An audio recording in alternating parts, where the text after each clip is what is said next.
Before we dive into our story, I'd like to welcome you to Woo English, where we learn English through storytelling.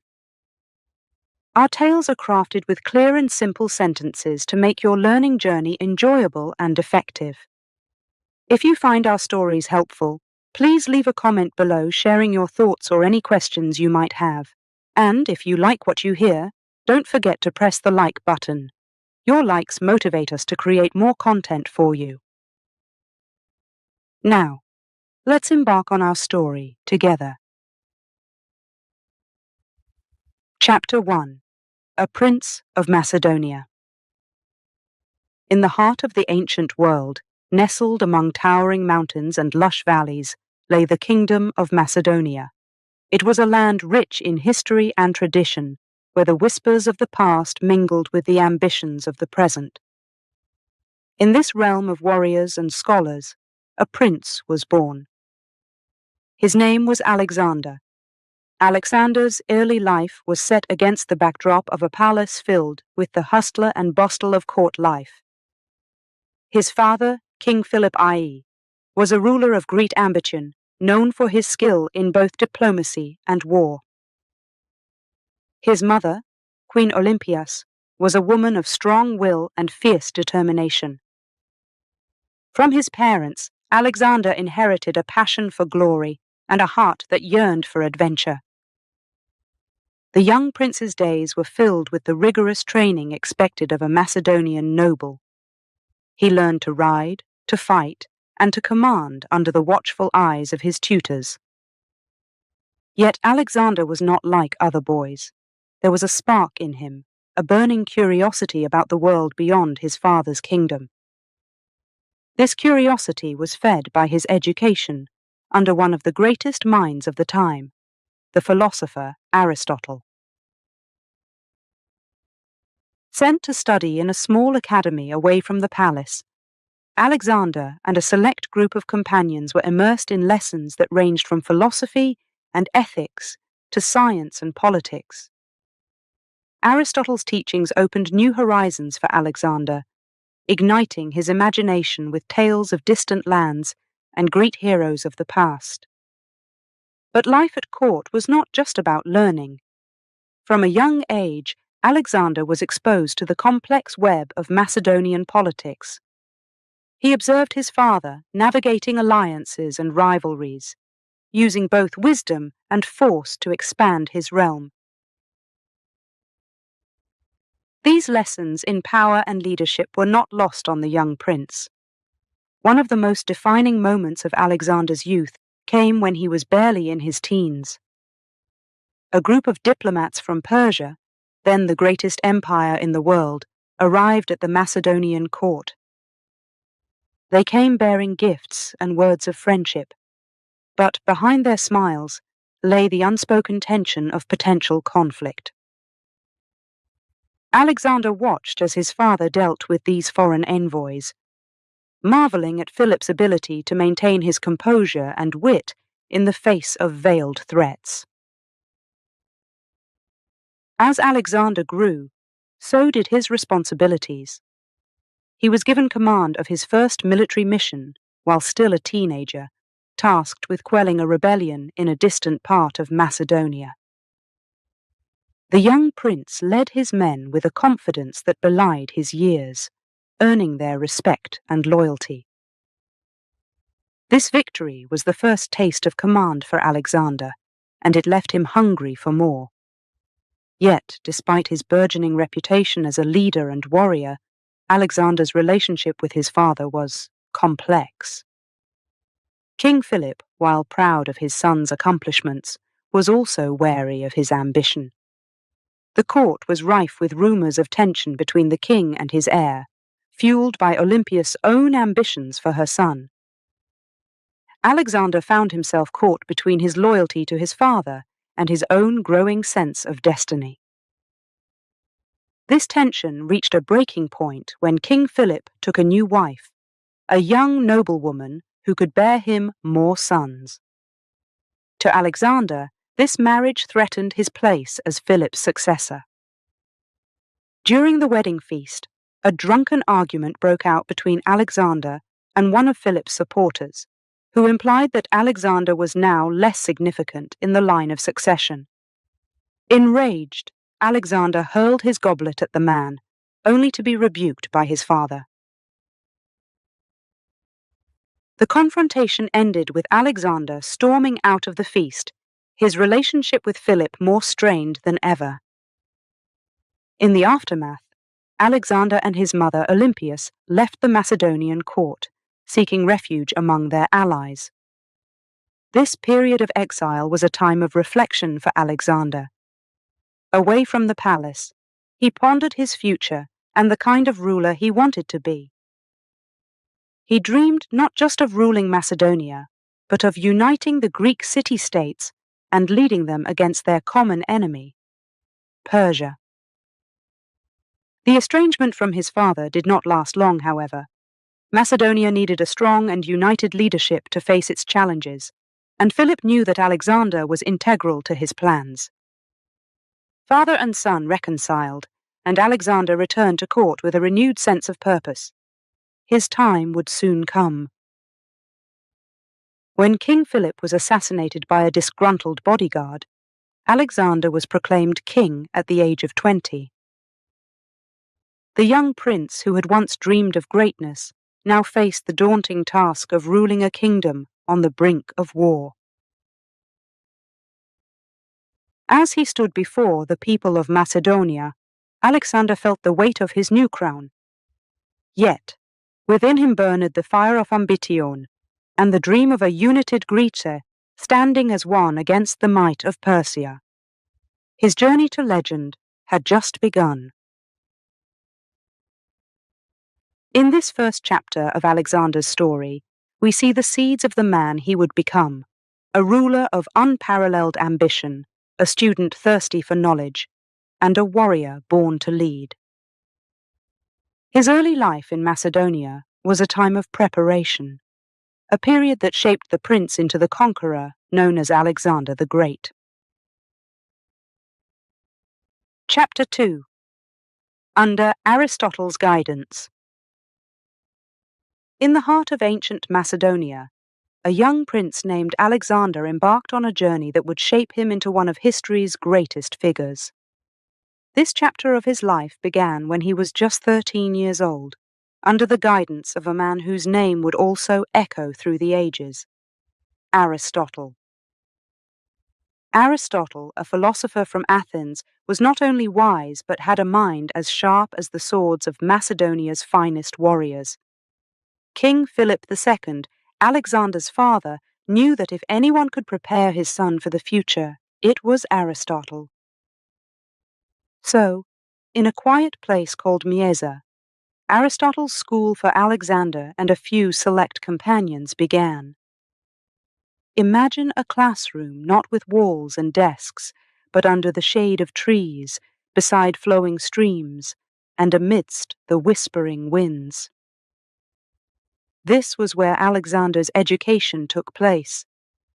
Aristotle taught him not just to read and write, but to think, question, and understand the world in a way no one else could. One of the first lessons Aristotle shared was about virtue and vice, about what it means to be good, and how easy it is to stray towards being bad. He explained that every person has the power to choose their path, much like a soldier decides whether to use his sword for protection or destruction. Alexander learned about the great heroes of the past, like Achilles and Hercules. He admired their strength and courage, but also began to understand the importance of wisdom and compassion, thanks to Aristotle's teachings. The stories were not just tales of adventure. They were lessons on leadership, bravery, and the complexities of human nature. Aristotle also introduced Alexander to the wonders of science. They studied the plants, animals, and the stars above. Alexander was fascinated by the idea that the world was governed by laws that could be understood and explored. This curiosity would later drive him to seek knowledge from the lands he conquered. Politics and philosophy were also crucial parts of Alexander's education. Aristotle taught him about the different forms of government and how each had its strengths and weaknesses. They debated on what made a just ruler and the responsibility of a king towards his people. Alexander, with his sharp mind, engaged in these discussions eagerly, showing a deep understanding of the complexities of ruling a kingdom. One of the most important lessons Aristotle imparted was about the Greek concept of arete, meaning excellence in all things. He explained that true success was not just in conquering lands, but in achieving excellence in oneself, in striving to be the best in virtues, intellect, and actions. This lesson would stay with Alexander throughout his life, pushing him to seek greatness not just on the battlefield but within himself. However, life at Mysa was not all studies and serious talks. Alexander enjoyed sports and music, learning to play the lyre, a stringed musical instrument. Aristotle encouraged these pursuits, knowing that a balanced life was essential for a well-rounded leader. The bond between Aristotle and Alexander grew strong. Aristotle was not just a teacher, but a mentor and a guide.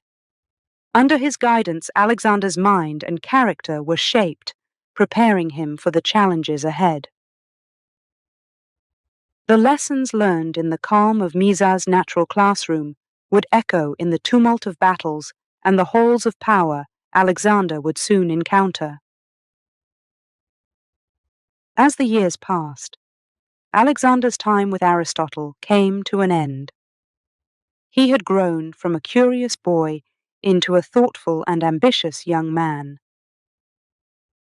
The knowledge and wisdom imparted by Aristotle equipped Alexander with the tools he needed to pursue his destiny. When he left Mysa, it was not just as a student stepping out from under his teacher's shadow. He left as a prince ready to embark on a journey that would transform him into Alexander the Great. Aristotle's teachings would remain with him, a constant companion in the conquests and challenges that lay ahead. The story of Alexander under Aristotle's guidance is a testament to the power of education and mentorship.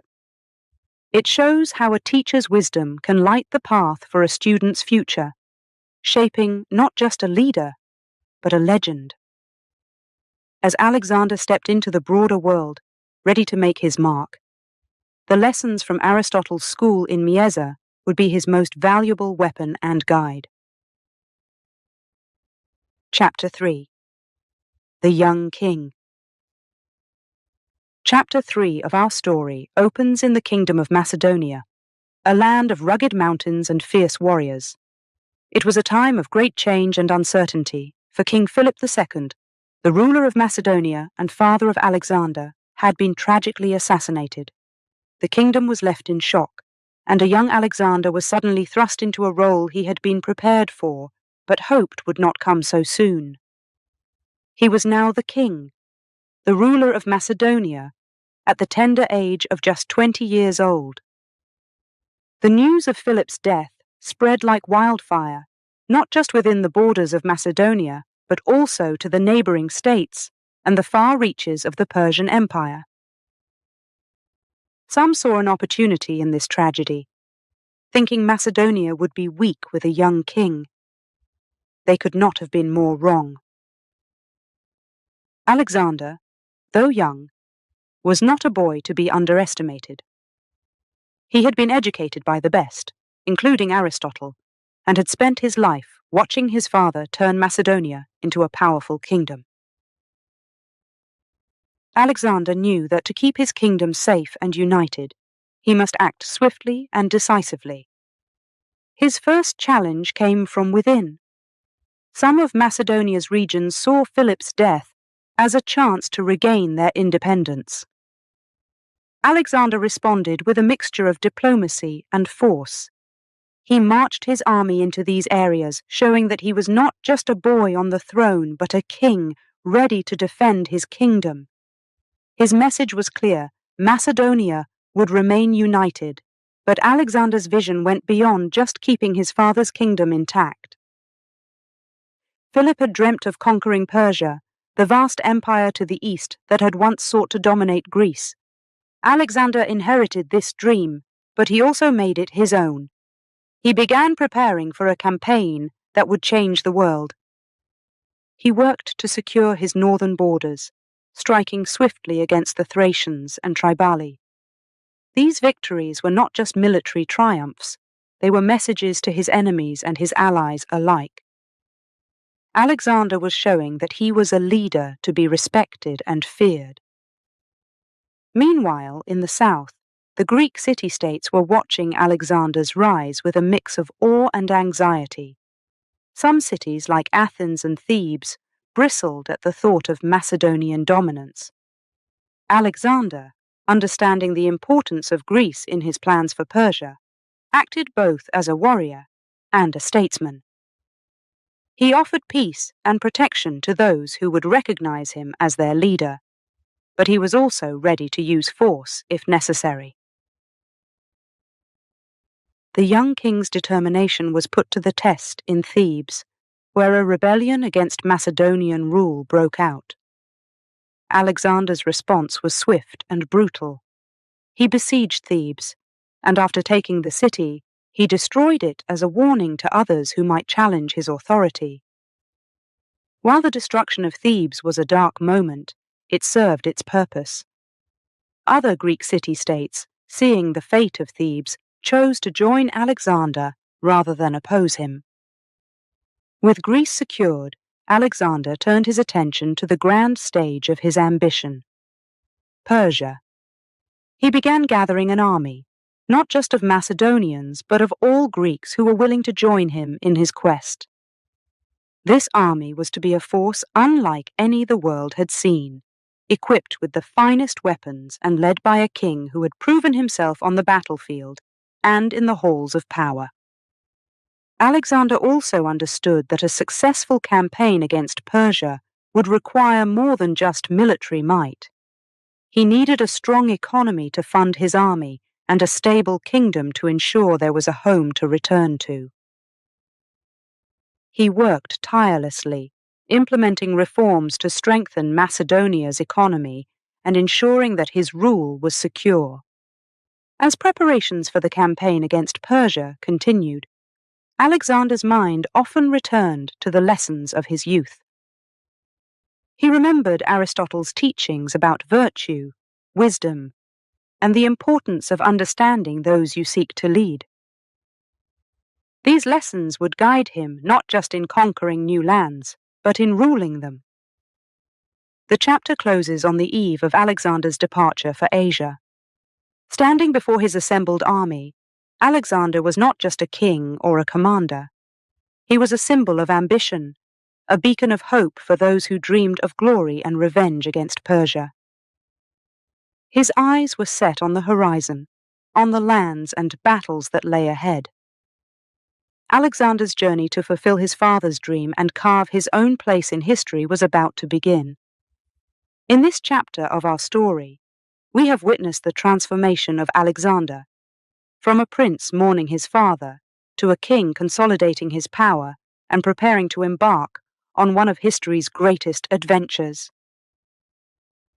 His story teaches us that leadership demands both strength and wisdom, and that even the youngest ruler can rise to meet the challenges of their time. Chapter 4: The Path to Persia. As dawn broke over the land of Macedonia, a great army prepared to make its mark on history. This was not just any army. It was led by Alexander, the young king with dreams as vast as the empire he sought to conquer. The target of his ambition was Persia, a realm so rich and powerful, its name alone evoked awe. The journey that lay ahead was fraught with dangers and challenges, but Alexander and his men were ready. The first obstacle in their path was not an enemy army, but the mighty Hellespont, the narrow strait that served as the gateway from Europe to Asia. Crossing it was a symbolic act, marking Alexander's entry into Persia's sphere of influence. The operation to get tens of thousands of men, their horses, and supplies across the water was a monumental task. But under Alexander's command, the army achieved it with remarkable efficiency. As Alexander set foot on Asian soil, he symbolically threw a spear into the earth, claiming the land for the Greeks as if it were an enemy to be conquered. But claiming the land and actually conquering it were two different things.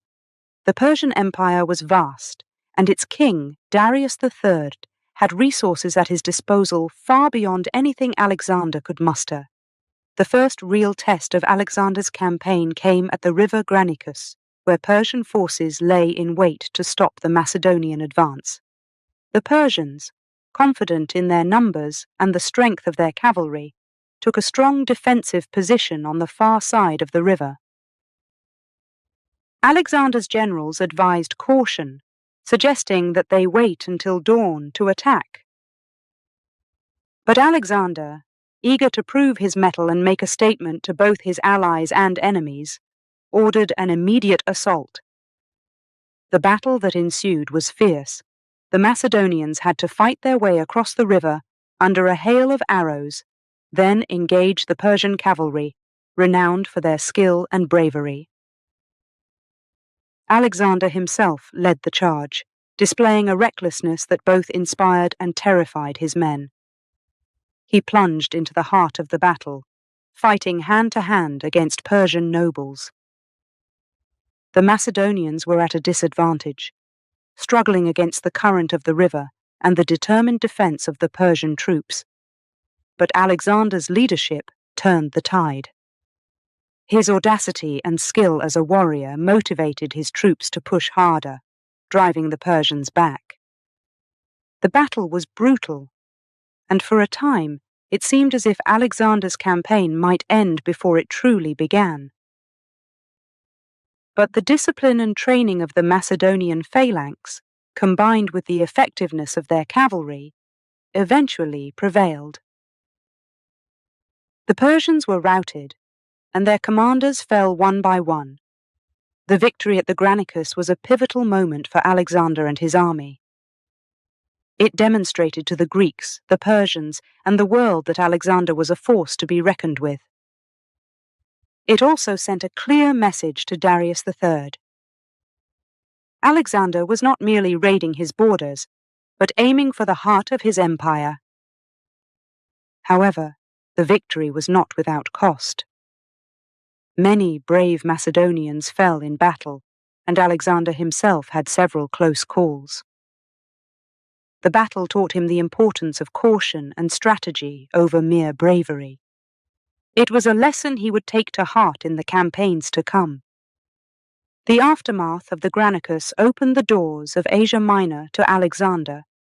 City after city fell to his forces, not just through conquest, but also through diplomacy. Alexander's reputation as a liberator preceded him, and many cities welcomed him as a hero who would free them from Persian rule. But even as he celebrated his victories, Alexander knew that the hardest challenges lay ahead. Darius III was gathering a massive army to crush the invaders, and the terrain of the Persian Empire would test the limits of his men's endurance. Yet, the young king's eyes were always on the horizon, always looking towards the next battle, the next victory. With the crossing of the Hellespont and the triumph at Granicus, Alexander had taken the first steps on the path to Persia. The journey would be long and fraught with peril, but for Alexander, there was no turning back. He had set his sights on conquering an empire, and nothing less would satisfy the ambition that burned within him. In this chapter, we have followed Alexander on the initial stage of his epic campaign, witnessing his boldness in crossing into Asia and his tactical genius at the Battle of Granicus. These early successes set the stage for what was to come, laying the foundation for his legend. As we close this chapter, we are left to ponder the blend of courage, ambition, and leadership that drove Alexander forward, forever changing the course of history. Chapter 5. The Siege of Tyre. After the victory at Granicus, Alexander's campaign continued through Asia Minor. But a new challenge loomed on the horizon: the city of Tyre. Tyre was not just any city, it was a fortress on an island, surrounded by the deep blue waters of the Mediterranean Sea. Its walls were tall and strong, and its people were determined defenders. For Alexander, conquering Tyre was essential. It was not only a strategic military target, but also a symbol of his determination to control the seas and ensure the safety of his fleet. As Alexander approached Tyre, he sent messengers to the city, offering peace if they would submit to his rule. The Tyrians, confident in the strength of their fortress, refused. They believed their island was impregnable and that no army, not even Alexander's, could breach their walls. This refusal set the stage for one of the most remarkable sieges in history. Alexander, undeterred by the challenge, began planning the siege. He understood that a direct assault on the city was impossible due to the sea barrier. So, he decided to do the unthinkable: build a causeway from the mainland to the island. This massive engineering feat would require thousands of tons of rocks, timber, and rubble. It was an audacious plan, and many doubted its feasibility. But under Alexander's unwavering command, the work began. The construction of the causeway was a Herculean task. The deeper the builders went into the sea, the more difficult the construction became. The Tyrians, seeing what Alexander was attempting, launched attacks from their walls and ships, hurling missiles and launching fire ships at the causeway. Many of Alexander's men fell during these assaults, and the progress was slow and costly. Despite these setbacks, Alexander's resolve never wavered. He ordered the construction of large siege towers, filled with archers, to protect the workers and counter the Tyrian attacks. He also called for a fleet of ships from nearby cities that had submitted to his rule. This fleet would be essential in blocking Tyrian attempts to interfere with the construction of the causeway and in isolating the city. The siege of Tyre went on for months. The Tyrians fought with the courage of those defending their home, knowing that their survival depended on keeping Alexander at bay. But Alexander's determination matched their defiance. Every obstacle the Tyrians put in his path, he overcame with ingenuity and force. Finally, after 7 long months, the causeway reached the island. Alexander's siege towers, taller than the city walls, allowed his archers to clear the battlements. His catapults battered the walls, and his fleet, now controlling the waters around Tyre, prevented any escape or reinforcement. The final assault on Tyre was a fierce battle. Alexander's forces breached the walls and poured into the city. The Tyrians, though outnumbered and outmatched, fought valiantly to protect their homes. But in the end, the city fell to Alexander. The capture of Tyre was a turning point in Alexander's campaign. It demonstrated his strategic brilliance and his ability to overcome seemingly insurmountable obstacles. The fall of Tyre sent a clear message to the rest of the world. No fortress was impregnable against Alexander's ingenuity and determination. The siege also had a darker side. The long months of conflict resulted in many deaths on both sides, and the aftermath was harsh for the defenders of Tyre. Alexander's treatment of the city was severe, a warning to others who might resist his rule. Yet, even in its brutality, the siege of Tyre was a testament to Alexander's resolve to fulfill his vision of a vast empire. In this chapter of our story, we have seen Alexander face one of his greatest challenges. The siege of Tyre was not just a military victory, it was a symbol of Alexander's relentless pursuit of his goals, regardless of the obstacles in his way. It showed his ability to think creatively, to adapt, and to lead his men through the toughest of situations. The fall of Tyre opened the way for Alexander's further conquests in the Persian Empire. It solidified his control over the Mediterranean coast and provided a base from which he could launch his campaigns deeper into enemy territory. As we leave this chapter behind, we are reminded of the complexities of leadership and the heavy costs of ambition. Alexander's journey continues, driven by his dream of empire and marked by both his remarkable achievements and the challenges he faced along the way. Chapter 6. Egypt's New Ruler. After the arduous siege of Tyre, Alexander and his army continued their march toward Egypt.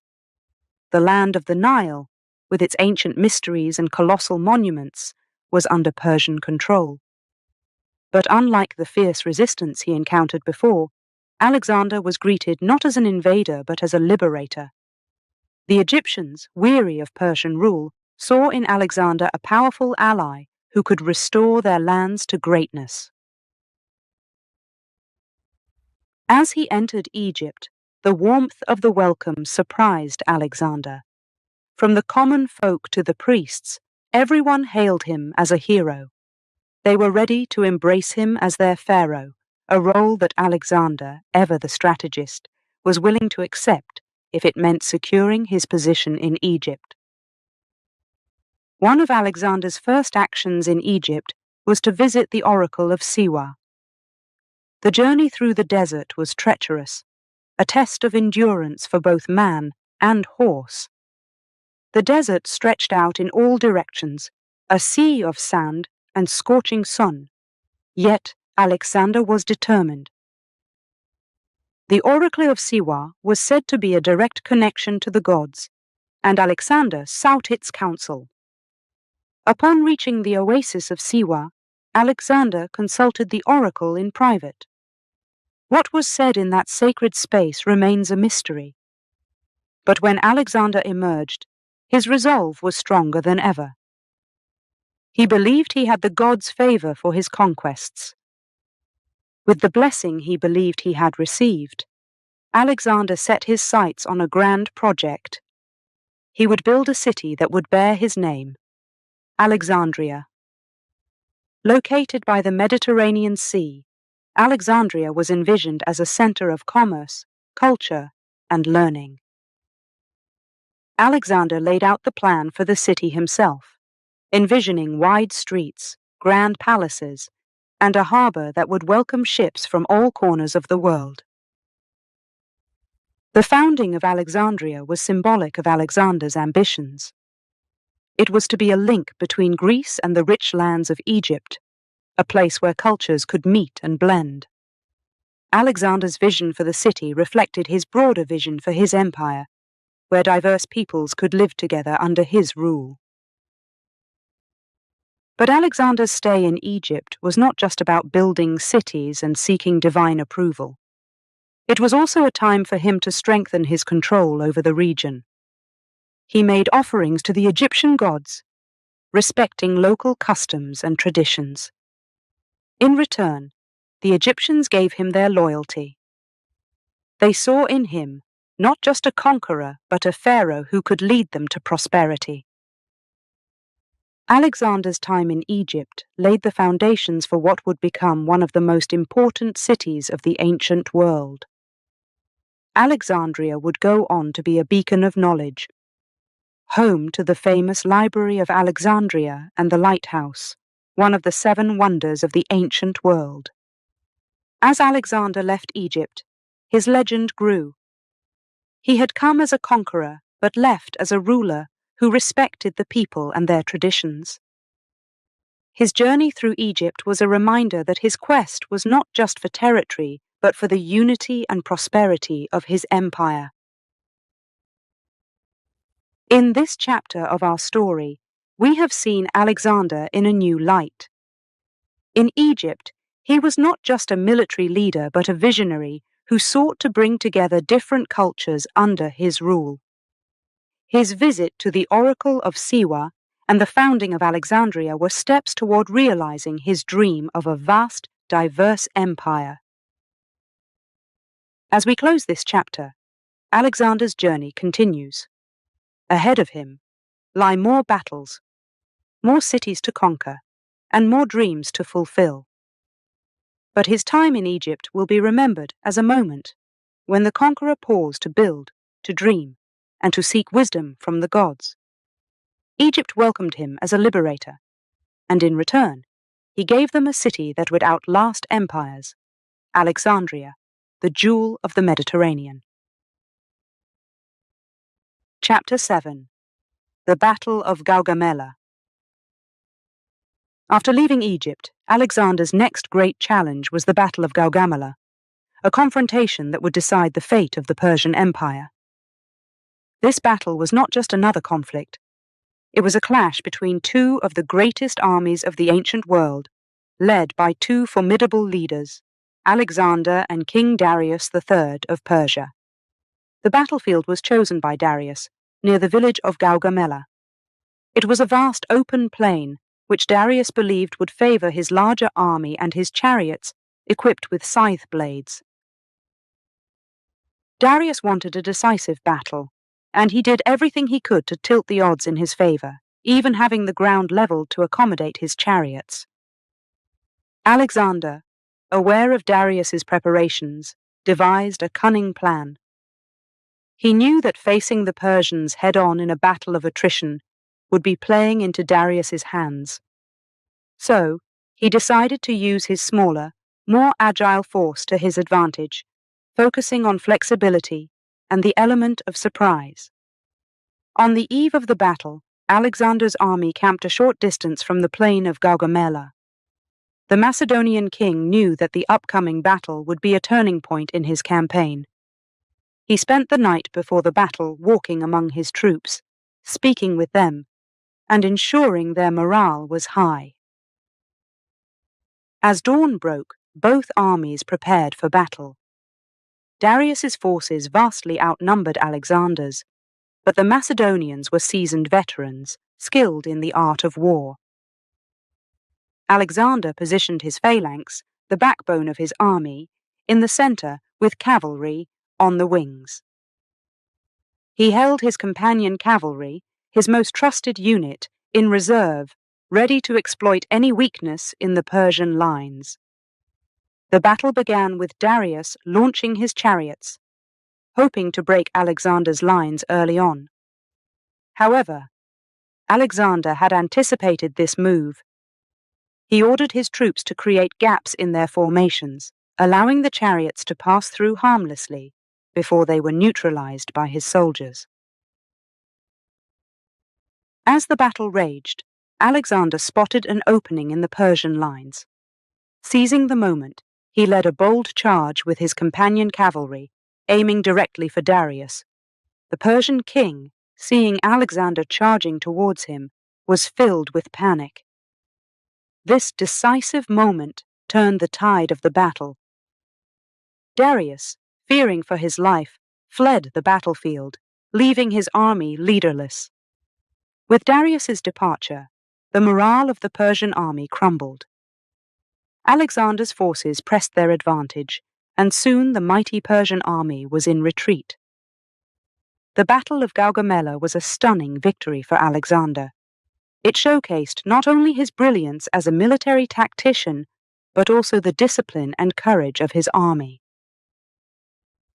The aftermath of Gaugamela was significant. Darius's flight left the Persian Empire vulnerable, and Alexander was quick to capitalize on this. He marched his army into Babylon, then Susa, and finally Persepolis, the heart of the Persian Empire. These cities opened their gates to Alexander, who was now seen as the legitimate successor to Darius. The victory at Gaugamela was Alexander's greatest military achievement. It was not just the skill of his army that won the day, but his ability to adapt to the battlefield's realities. He had faced an enemy that outnumbered him significantly and had turned what seemed like insurmountable odds into a decisive victory. This chapter of Alexander's story is a testament to his prowess as a military leader and his vision as a commander. The Battle of Gaugamela was more than just a clash of armies. It was a battle that reshaped the ancient world, bringing the vast territories of the Persian Empire under Alexander's control. As we conclude this chapter, we reflect on the lessons of Gaugamela. It teaches us about the importance of leadership, strategy, and the will to seize the moment when destiny calls. Alexander's victory at Gaugamela was a turning point in his conquest of the Persian Empire, a feat that would immortalize him as one of history's greatest conquerors. Chapter 8: The King of Asia. Following the monumental victory at the Battle of Gaugamela, Alexander's journey took a new direction. He had not only defeated the mighty Persian army, but had also dethroned King Darius III, paving his way to claim the title of King of Asia. This chapter marks a significant turn in Alexander's quest, highlighting the shift from conquering lands to unifying and governing an empire. As Alexander marched through the vast territories of the Persian Empire, his approach to leadership began to evolve. He understood that to successfully rule his new domain, he would need to blend Macedonian and Persian cultures. This decision was not just practical. It was a strategic move to win the hearts and minds of his new subjects. Alexander's first step towards this cultural fusion was adopting Persian dress for himself and his close companions. This gesture, though simple, was profound. It symbolized respect for Persian traditions and a willingness to embrace the culture of the conquered lands. However, this decision was met with mixed feelings among his Macedonian soldiers. Some saw it as a betrayal of their own culture, while others understood the necessity of such changes for the sake of unity and stability. To further strengthen the bond between Macedonians and Persians, Alexander introduced the policy of marriages between his Macedonian officers and Persian noblewomen.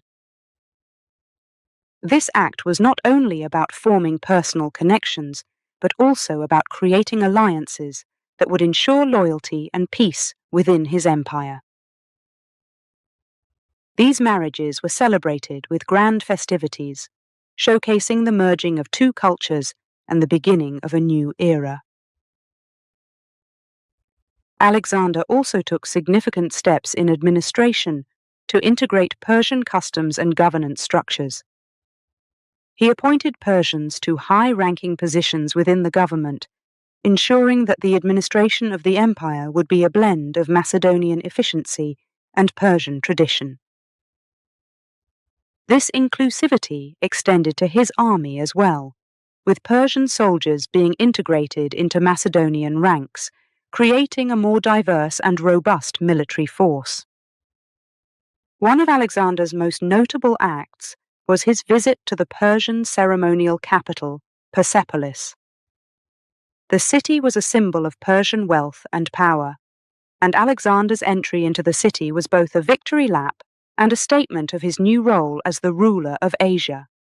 However, the subsequent burning of Persepolis, whether by accident or deliberate action, marked the end of the Persian Empire's glory and the irreversible transition of power to Alexander. Despite these efforts to unify his empire, Alexander faced challenges and resistance. Not all Persians were ready to accept a foreign ruler, and there were revolts and uprisings in various parts of the empire. Alexander dealt with these challenges decisively, demonstrating both clemency and ruthlessness when needed. His actions, though sometimes controversial, underscored his primary goal: to maintain stability and unity within his vast empire. Alexander's journey through the Persian Empire was not just a military campaign, but a mission to forge a new world order. By adopting Persian customs and integrating different cultures, he sought to create an empire that was diverse yet unified under his rule. This vision of a blended empire was ahead of its time, and showcased Alexander's understanding of the complexities of governance and the importance of cultural inclusivity.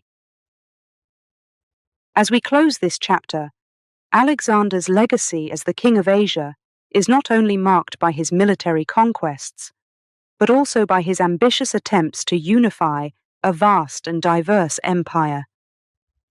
His strategies of cultural integration and governance laid the foundations for what could have been a lasting legacy of unity and prosperity.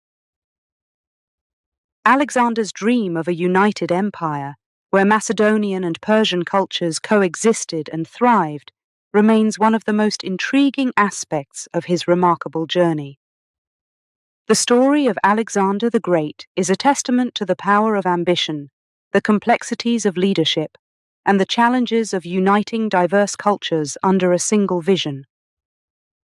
As we reflect on this chapter of his life, we see a ruler who was not only a conqueror, but also a visionary, striving to create a new world from the mosaic of peoples and cultures he had brought together. Chapter 9: The Afghan Campaign. After securing the title of King of Asia and implementing strategies to unify his vast empire, Alexander the Great turned his attention to Afghanistan. This new chapter in his conquests proved to be one of the most challenging. Afghanistan's rugged terrain and the fierce independence of its people presented obstacles that even Alexander found daunting. The campaign in Afghanistan began with Alexander's march into the region, known for its harsh landscapes of towering mountains and deep valleys. Unlike the flat battlefields of Persia, Afghanistan's terrain was a formidable enemy in its own right. Alexander quickly realized that the conventional tactics used in previous campaigns would not suffice here. One of the first challenges Alexander faced was the guerrilla warfare tactics employed by the Afghan tribes. These warriors knew their land intimately and used it to their advantage, launching surprise attacks from the mountains and then disappearing before Alexander's forces could retaliate. The speed and mobility of these attacks frustrated Alexander and his army, accustomed to facing their enemies in open combat. To counter these tactics, Alexander adapted his approach. He divided his army into smaller, more mobile units, capable of rapid movements. These units were tasked with pursuing the Afghan warriors into the mountains, a dangerous and exhausting endeavor. Despite these efforts, the elusive nature of their enemy and the difficult terrain made progress slow and costly. The climate of Afghanistan also posed a significant challenge to Alexander and his men. The extreme conditions, from scorching days to freezing nights, tested the endurance of the Macedonian army. Supplies became scarce, and the harsh environment took its toll on the soldiers' health and morale. Despite these hardships, Alexander persisted. He understood the strategic importance of Afghanistan as a gateway to India and was determined to secure the region. He embarked on a series of campaigns to subdue the local tribes, employing both military might and diplomacy. Alexander sought to win over the people by respecting their customs and offering them protection under his rule. However, the loyalty of the Afghan tribes was hard-earned and often tenuous, as their allegiance could shift with the changing winds. One of the most significant moments of the Afghan campaign was the siege of the Sogdian Rock, a fortress thought to be impregnable. Situated on a high cliff, it was defended by a small but determined force. Alexander, never one to be deterred by the seemingly impossible, ordered a group of his best climbers to scale the cliffs under the cover of darkness. This audacious plan succeeded, and the fortress fell to Alexander, showcasing his willingness to take bold risks to achieve his objectives. The Afghan campaign was a turning point for Alexander and his army. It was here that they faced some of their most significant challenges, not just from their enemies, but from the environment itself. The campaign stretched the limits of their endurance, both physically and mentally. Yet, it also demonstrated Alexander's ability to adapt his strategies and tactics to meet the demands of unfamiliar and unforgiving landscapes. As Alexander's forces finally established control over the region, the campaign in Afghanistan left its mark on them. It was a testament to their perseverance in the face of adversity and their capacity to overcome the seemingly insurmountable. For Alexander, it was a reminder of the costs of empire building and the unpredictable nature of warfare. In this chapter of our story, we've seen a different aspect of Alexander's conquests. Away from the grand battles and political maneuverings, we've witnessed the grit and determination required to campaign in one of the most challenging terrains in the world. The Afghan campaign was not just a military endeavor. It was a struggle against nature itself, against the very elements and landscapes that shaped the lives of the people Alexander sought to bring under his rule. As we leave behind the rugged mountains and valleys of Afghanistan, we move forward in Alexander's journey, carrying with us the lessons learned from this grueling campaign. It was here that Alexander's resolve was tested and his ambitions met the hard realities of warfare and conquest. The Afghan campaign is a reminder of the human costs of Alexander's quest for empire and the enduring spirit of the people who call these ancient lands home. Chapter 10. The Indian Adventure. Following his grueling campaign in Afghanistan, Alexander set his sights further east, towards the lush and mysterious lands of India. This new chapter in his conquests promised not just another military challenge, but also the opportunity to encounter cultures and peoples unlike any he had seen before. As Alexander and his army crossed into India, they were met with a landscape that was both beautiful and daunting. The dense forests, mighty rivers, and diverse wildlife of India presented a stark contrast to the deserts and mountains they had traversed before. Yet, it was not just the natural environment that was new. The societies and kingdoms of India were well organized and ready to defend their lands. One of the most significant challenges Alexander faced in India was the Battle of the Hydaspes River, where he encountered the army of King Porus, a ruler of great size and strength, commanding an army that included war elephants. These towering beasts were unlike anything Alexander's soldiers had faced before, and their presence on the battlefield was both a physical and psychological challenge. The battle took place on the banks of the Hydaspes River, under the cover of a violent storm. Alexander, known for his tactical brilliance, devised a plan to cross the river without alerting King Porus. He led a part of his army across the river, at a point far from the main camp. Under the cover of night, and the sound of the storm masking their movements. When dawn broke, Porus was taken by surprise to find Alexander's forces ready to engage in battle on his side of the river. Despite the initial surprise, the battle was fierce and intense. King Porus and his men fought bravely, with the war elephants causing chaos in the Macedonian ranks. However, Alexander's cavalry and phalanxes, seasoned from years of campaign, managed to hold their ground and eventually turned the tide of the battle in their favor. The Battle of the Hydaspes River was a hard-fought victory for Alexander. It showcased his willingness to adapt his tactics and face new challenges head-on. The respect Alexander felt for Porus's bravery and leadership was such that, after the battle, he granted Porus his kingdom back, and the two became allies. This act of magnanimity towards a defeated enemy was a testament to Alexander's character and his vision of ruling not through fear, but through respect and alliance. Alexander's time in India was not solely defined by battles. He was fascinated by the culture and the people he encountered.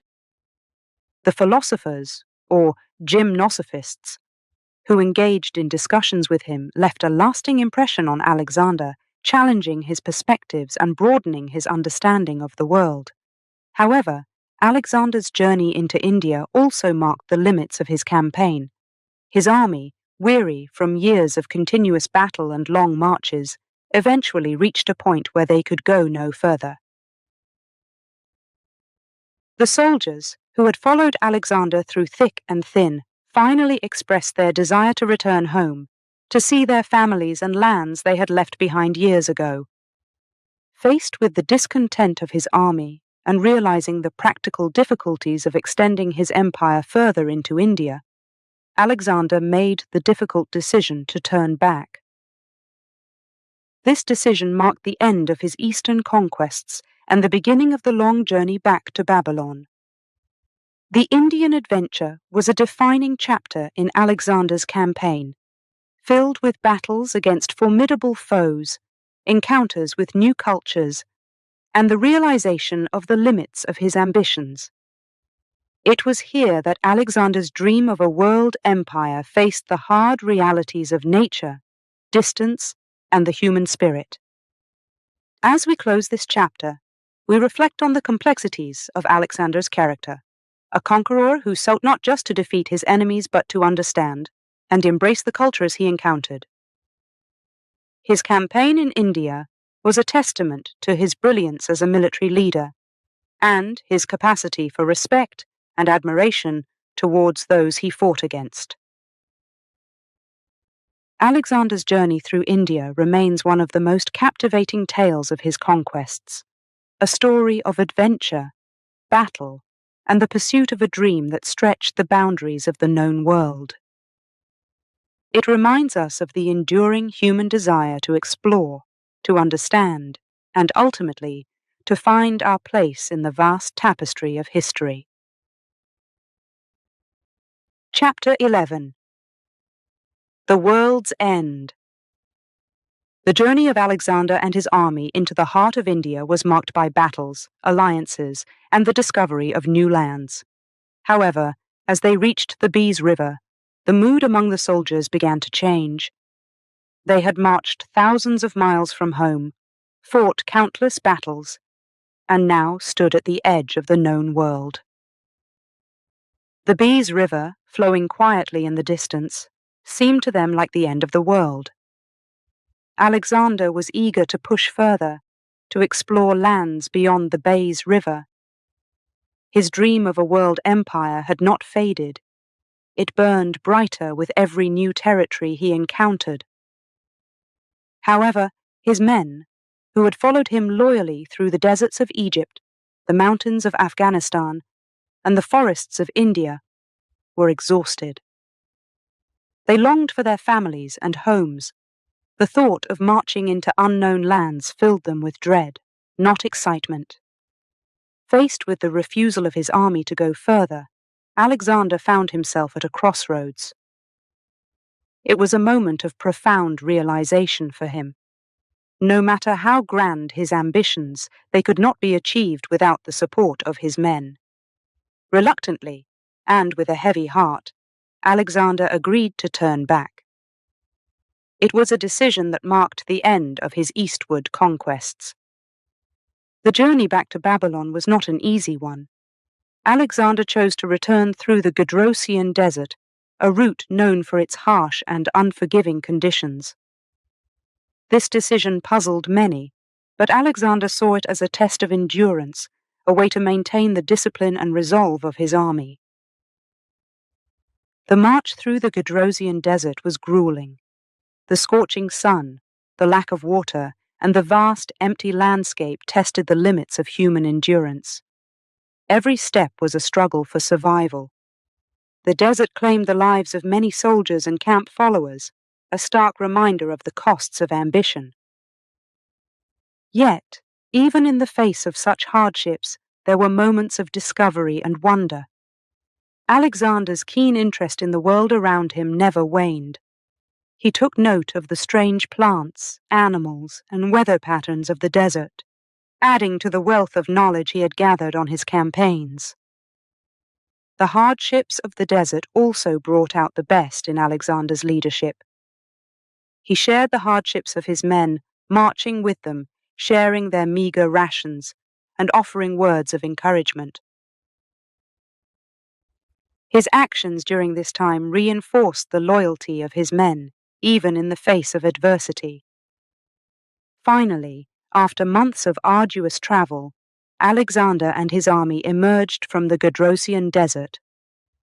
They had survived one of the most challenging journeys of their lives, a testament to their resilience and the strength of their bond with their leader. The return to Babylon was a time of reflection for Alexander. The journey through the Gedrosian desert had been a humbling experience. He had reached the limits of his empire, not just geographically but also in terms of the loyalty and endurance of his men. The world, it seemed, was not limitless after all. As we close this chapter, we are left to ponder the legacy of Alexander's journey. It was a journey that brought him to the edge of the known world and then through the heart of the desert. Along the way, he encountered new peoples, cultures, and landscapes, leaving a mark on history that would endure for centuries to come. Alexander's conquests may have ended at the Bees River, but the story of his incredible journey continues to inspire and captivate us to this day. Chapter 12. The City of Susa. After the arduous journey through the Gedrosian desert, Alexander's next significant move was in the city of Susa, an ancient city that held great importance in the Persian Empire. Here, Alexander planned something unprecedented, a mass wedding ceremony that would symbolically unite the Macedonian and Persian cultures, solidifying the bonds between his Macedonian soldiers and the Persian nobility. The city of Susa was buzzing with anticipation. Alexander had invited his generals, soldiers, and Persian nobles to partake in a grand event. This was not just a political act, but also a deeply personal gesture from Alexander, showing his commitment to the unity of his diverse empire. The mass wedding was a spectacle of unity and celebration. In total, 80 of Alexander's most trusted Macedonian officers were married to Persian noblewomen. The ceremony was a blend of Macedonian and Persian traditions, showcasing the fusion of cultures that Alexander sought to achieve. He himself took a Persian bride, the daughter of the defeated King Darius III, further solidifying the message of unity. The significance of these marriages extended beyond the personal bonds they created. They were a powerful statement of Alexander's vision for his empire, where Macedonians and Persians could live together in peace and mutual respect. By marrying Persian women, Alexander's officers were not just taking wives, they were forming alliances, linking their destinies with the people they had once conquered. Alexander's actions in Susa spoke volumes about his approach to ruling his vast empire. He understood that military conquest alone could not ensure lasting peace or loyalty. The unity of his empire depended on the integration and acceptance of different cultures and peoples. The mass wedding was his way of weaving these diverse threads into a single tapestry. The celebrations in Susa lasted for days, filled with feasts, music, and dances that combined elements of both Macedonian and Persian culture. These festivities were not just for the elite. Alexander made sure that the celebrations were shared with the common soldiers and citizens of Susa, further promoting the sense of unity and shared joy. However, the decision to blend the cultures through marriage was met with mixed reactions. While many saw the wisdom in Alexander's actions, others, especially some Macedonian soldiers who longed for their homeland, viewed these marriages with suspicion and resentment. They feared that their king was becoming too Persian, losing the Macedonian virtues that had led to their victories. Alexander addressed these concerns directly. He spoke to his men, reminding them of the shared struggles and victories that had brought them this far. He emphasized that the future of their empire lay in unity, not division. He promised that these marriages would bring strength and stability to their lands, creating bonds that would endure beyond their lifetimes. As the years passed, the impact of the mass weddings in Susa became evident. The children born from these unions grew up in a world where Macedonian and Persian cultures coexisted. They were the living symbols of Alexander's vision, a new generation that could bridge the gap between East and West. The city of Susa, once a symbol of Persian power, had become a beacon of Alexander's new empire, where different cultures and peoples could come together in peace. The mass wedding was a bold experiment in cultural integration, one that spoke of Alexander's deep understanding of the complexities of ruling a diverse empire. As we reflect on this chapter, we see a leader who was ahead of his time, willing to challenge the norms and prejudices of his day to create a more integrated and peaceful world. The legacy of the mass wedding in Susa endures as a symbol of Alexander's commitment to unity, diversity, and the forging of a new path for his empire. Chapter 13. The Babylon Projects. Upon his return from the Indian campaign, Alexander turned his attention to Babylon, the ancient city that he envisioned as the heart of his vast empire. Babylon, with its legendary gardens and imposing walls, was already a wonder of the world. But Alexander had plans to transform it into the center of a global empire that would unite the East and West. Alexander's vision for Babylon was grand. He imagined the city not just as a political capital, but as a cultural and economic hub that would attract scholars, artists, and traders from all corners of the known world. His projects for Babylon were as ambitious as his military campaigns, reflecting his desire to leave a lasting legacy. One of Alexander's first initiatives was to restore and expand the city's infrastructure. He ordered the repair of the city's towering walls and the renovation of its temples, paying special homage to the god Marduk, whom the Babylonians venerated. Alexander understood the importance of respecting local traditions and beliefs, and he sought to integrate himself into the fabric of Babylonian society. But Alexander's plans went beyond restoration. He envisioned new constructions that would surpass the wonders of the world. Among these was a grand palace that would serve as his residence, a symbol of his authority and the unity of his empire. He also planned to create a vast harbor that could accommodate the ships from his new naval expeditions, aiming to explore and map the Arabian Peninsula and beyond. The Arabian Peninsula, with its vast deserts and unknown territories, represented the next frontier for Alexander's ambitions. He envisioned establishing trade routes that would connect the far reaches of his empire, from the Indus Valley to the Mediterranean. These routes would not only bring wealth, but also facilitate the exchange of ideas and cultures, further unifying his empire.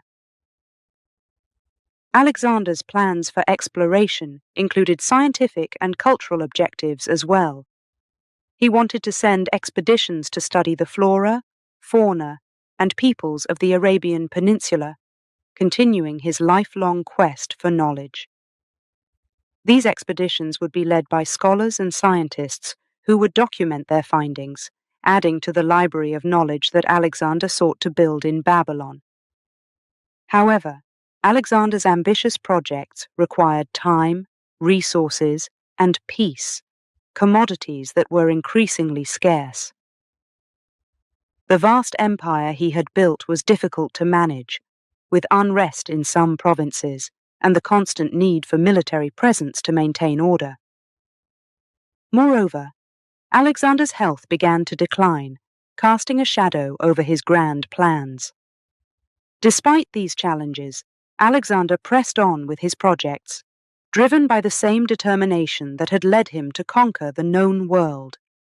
He held meetings with architects, engineers, and scholars, discussing his plans and seeking their advice. Babylon began to buzz with activity as workers and artisans from across the empire gathered to contribute to its transformation.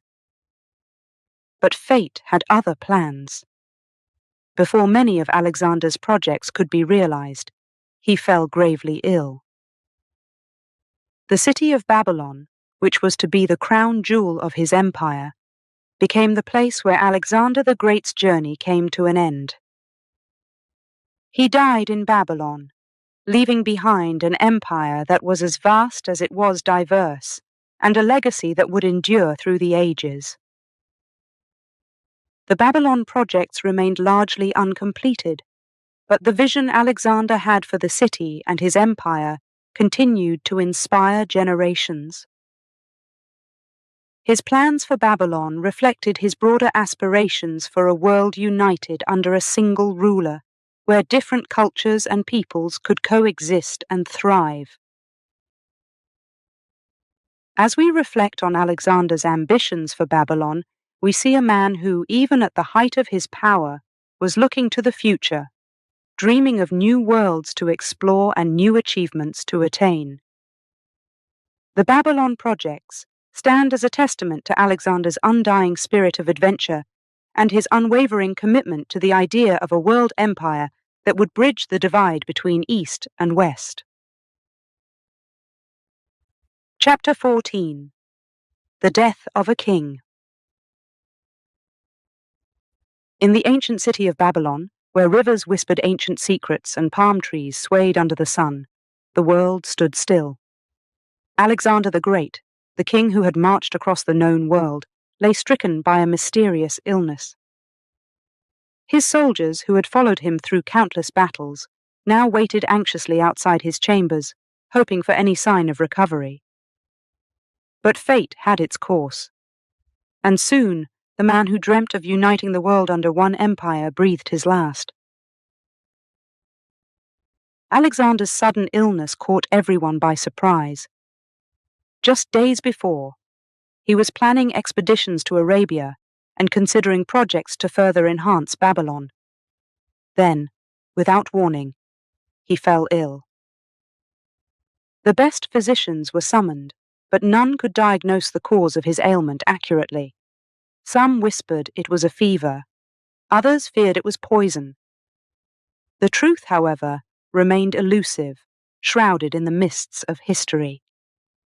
As Alexander's condition worsened, his generals and closest companions kept a constant vigil by his side. They were warriors, accustomed to facing death on the battlefield, but the sight of their invincible leader succumbing to an invisible enemy was a blow none were prepared for. In his final moments, Alexander was asked to whom he left his empire. His reply, "To the strongest," was as enigmatic as his sudden illness. It was a statement that would haunt his empire for generations, as his generals, the Diadochi, would fight among themselves to claim Alexander's legacy. The news of Alexander's death spread like wildfire across the empire, from the marble streets of Athens to the sands of Egypt. a wave of grief washed over the lands he had conquered. For despite his role as a conqueror, Alexander had also been a unifier, a visionary who sought to blend cultures and knowledge from the various corners of his realm. In the aftermath of his death, Alexander's body was embalmed with the honors befitting a hero of his stature. Plans were made to transport his remains to Macedonia, but Ptolemy, one of his trusted generals, intercepted the procession, bringing Alexander's body to Egypt instead. There, in the city of Alexandria, Alexander was laid to rest in a mausoleum that would become a site of pilgrimage for those who wished to pay homage to the great king. The question of Alexander's sudden death remains one of history's great mysteries. Was it a disease contracted during his campaigns, the result of his many wounds, or perhaps the consequence of his own relentless drive? We may never know. What is certain, however, is the impact of his death on the world he sought to unite. Alexander's legacy is a complex tapestry woven from his conquests, his dreams, and the cultural exchanges he facilitated. He founded cities that would become centers of learning and trade, spread Greek culture across the known world, and opened channels of communication between diverse civilizations. Yet, his empire, fragmented after his death, also serves as a testament to the impermanence of power and the fleeting nature of conquest. As we contemplate the life and death of Alexander the Great, we are reminded of the profound impact one individual can have on the course of history. His story, marked by triumph and tragedy, continues to captivate and inspire, a testament to the enduring allure of the dream of a united world. Alexander's legacy, like the empire he built, spans the vast tapestry of human history, reminding us of the power of ambition, the quest for knowledge, and the unyielding desire to leave a mark on the world. Chapter 15. The Empire Crumbles.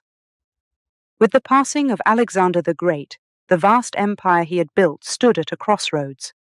The king had left behind no clear successor, and his empire, stretching from the rugged mountains of Macedonia to the sands of Egypt and the rivers of India, was now a leaderless expanse. His final words, "To the strongest," ignited a struggle for power among his generals, known as the Diadochi. This struggle would eventually lead to the fragmentation of the empire and the rise of the Hellenistic world.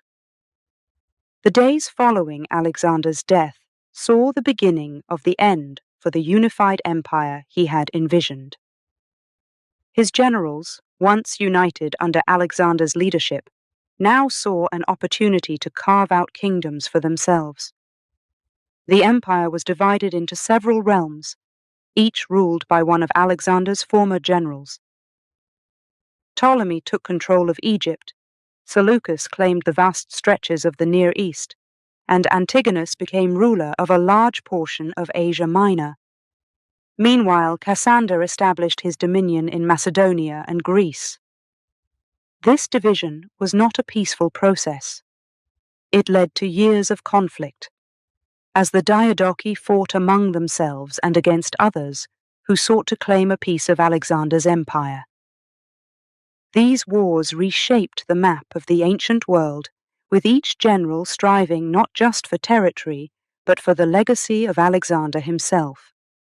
Despite the empire's fragmentation, Alexander's influence remained undeniable.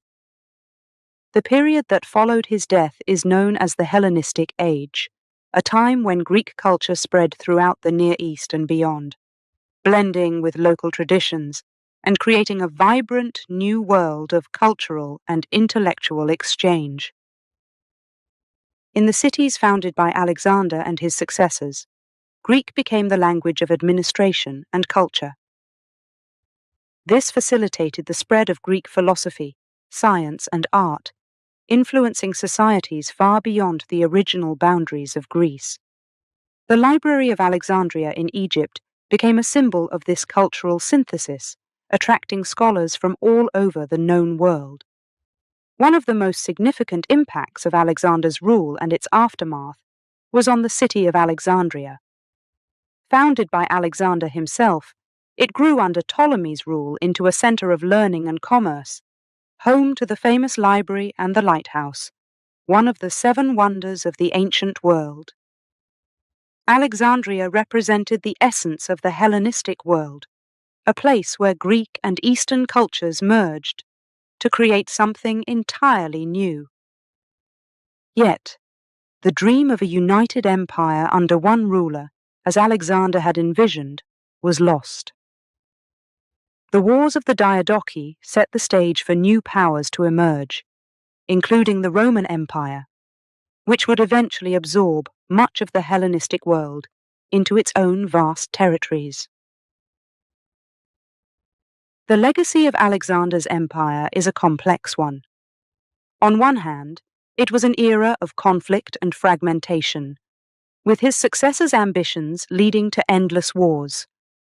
On the other hand, it was a period of incredible cultural and intellectual achievement, where the fusion of Greek and Eastern traditions gave rise to advancements in science, philosophy, and the arts that would shape the future of the Western world. Chapter 15. The Empire Crumbles reflects on the aftermath of Alexander's death and the dissolution of his empire. It underscores the transient nature of political power and the enduring impact of cultural and intellectual exchange. The Hellenistic age, born from the division of Alexander's empire, stands as a testament to his legacy, not just as a conqueror, but as a catalyst for the blending of cultures that would continue to influence humanity long after the wars of the Diadochi had faded into history. As we close this chapter, we are reminded of the paradox at the heart of Alexander's story.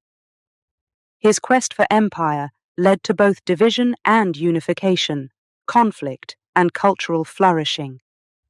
The world he left behind was one marked by the contradictions of his ambitions, an empire that crumbled, yet a legacy that endured, shaping the course of history in ways that the young king of Macedonia could never have imagined. Chapter 16. The Legend Lives On. As the dust settled on the battlefields and the once vast empire of Alexander the Great was divided among his generals, the legacy of the man known as the Great began to take on a life of its own. Alexander's ambitions had reshaped the map of the ancient world, but it was his enduring influence on culture, science, and philosophy that truly immortalized him in the annals of history. Despite the fragmentation of his empire, Alexander's dream of a world where Greek culture mingled with the customs and knowledge of the East did not die. This fusion, known as Hellenism, flourished in the territories he had conquered. Greek became the lingua franca, a common language that allowed for an unprecedented exchange of ideas across vast distances. In the great cities that Alexander founded, and in those that thrived under his successors, the Hellenistic age bloomed. Alexandria in Egypt stood as the most illustrious example.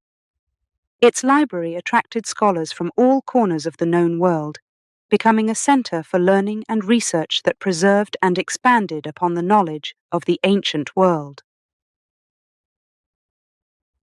Art and architecture also witnessed a renaissance during the Hellenistic period. The styles and techniques developed in Greece were adapted and evolved as they spread through Alexander's former empire. The iconic image of Alexander himself, with his distinctive swept-back hair, became a symbol of leadership and heroism that was replicated in sculptures and coins across the Hellenistic world. Moreover, Alexander's campaigns had a lasting impact on military strategy and tactics. His use of the phalanx, combined with cavalry maneuvers, set new standards for warfare that would influence generals and military thinkers for centuries to come.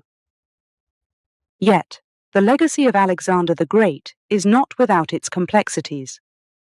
While he is celebrated as a visionary leader and a military genius, he is also remembered for the destruction and loss of life that accompanied his quest for empire. The cities he founded and the cultural exchanges he facilitated came at a great cost, and the legend of Alexander lives on within this paradox. In the centuries that followed, Alexander's life and exploits became the stuff of legend, inspiring countless stories, plays, and works of art. He was studied by the Romans, who admired his achievements and sought to emulate his successes. In the Middle Ages, Alexander was celebrated as a model of chivalry and virtue, his story told and retold in numerous languages across Europe and the Middle East. Today, Alexander the Great continues to captivate the imagination of people around the world. His life is studied by historians and archaeologists who seek to uncover the truth behind the legend. He is a subject of fascination in popular culture, depicted in films, novels, and television series that attempt to capture the essence of his character and the epic scope of his adventures. Chapter 16. The Legend Lives On is a reflection on the enduring legacy of Alexander the Great. It is a testament to the power of ambition and the quest for knowledge, as well as the complexities of history and the impact of one individual's dreams on the world. Alexander's conquests spread Greek culture across the known world, influencing countless generations and leaving a mark on civilization that lasts to this day. As we explore the legacy of Alexander, we are reminded of the dual nature of his achievements. He was both a creator and a destroyer, a unifier and a conqueror. His vision of a world united under Hellenism brought about cultural exchanges that enriched humanity. Yet it also led to conflicts that reshaped the ancient world. The story of Alexander the Great is a reminder of the profound influence one person can have on the course of history. His legend lives on, not just in the territories he conquered or the cities he founded, but in the idea that it is possible to dream of a world beyond the known, to reach for the impossible, and in doing so, leave a legacy that endures through the ages. Chapter 17. Reflections. As we reach the end of our journey through the life and times of Alexander the Great, it's a moment to pause and reflect on the man whose ambitions reshaped the ancient world. Alexander's story is one of unparalleled achievements, marked by both brilliance and controversy. His legacy, like the empire he built, is vast and complex, inspiring admiration and debate through the ages. Alexander's success as a leader can be attributed to several key qualities. His courage and determination were evident from a young age, driving him to pursue the dream of conquering the Persian Empire. His military genius allowed him to win battles against seemingly insurmountable odds, using innovative tactics and strategies that are still studied today. Alexander's vision of a united empire, where Greek and Eastern cultures merged, showcased his forward-thinking approach to leadership and governance. However, Alexander's quest for glory was not without its darker aspects. His campaigns, while successful, brought about the destruction of cities and the loss of countless lives. The manner in which he dealt with dissent and rebellion within his ranks and among conquered peoples has been a point of contention among historians. Alexander's personality, characterized by moments of great generosity and ruthless ambition, has led to varied interpretations of his actions and intentions. The controversies surrounding Alexander's legacy are as vast as the empire he once ruled. Some view him as a hero, a visionary leader who sought to bring about a new era of cultural exchange and understanding. Others see him as a conqueror, whose ambitions led to suffering and upheaval across the known world. The truth perhaps lies somewhere in between, in the grey areas that history often inhabits. Reflecting on Alexander's achievements, it's important to consider the context of his time. He was a product of his environment, driven by the values and aspirations of the Macedonian kingdom from which he hailed. His education under Aristotle, one of the greatest philosophers of the age, equipped him with a curiosity and respect for knowledge that would influence his approach to empire building. Alexander's vision of a united empire where diverse cultures could coexist and thrive was ahead of its time. While his dream of a lasting unity was not fully realized in his lifetime, the Hellenistic age that followed his death was a testament to the lasting impact of his conquests. The spread of Greek culture and ideas, along with the exchange of knowledge and traditions from the East, created a rich tapestry of cultural and intellectual achievement. As we reflect on the life of Alexander the Great, we are reminded of the complexities of history and the multifaceted nature of leadership. Alexander's story is a reminder of the power of ambition, the costs of conquest, and the enduring quest for understanding and unity among diverse peoples. Chapter 17, Reflections, invites us to ponder the legacy of Alexander, not just as a historical figure, but as a symbol of the human desire to reach beyond the known, to achieve greatness, and to leave a mark on the world. His life challenges us to consider the balance between ambition and humility, power and responsibility, and the impact of our actions on the world and future generations. In the end, Alexander the Great remains a figure of fascination and inspiration, a reminder of the heights to which humanity can aspire and the depths it can reach in the pursuit of glory. His story, filled with achievements and controversies, invites us to reflect on our own place in the tapestry of history and the legacy we wish to leave behind.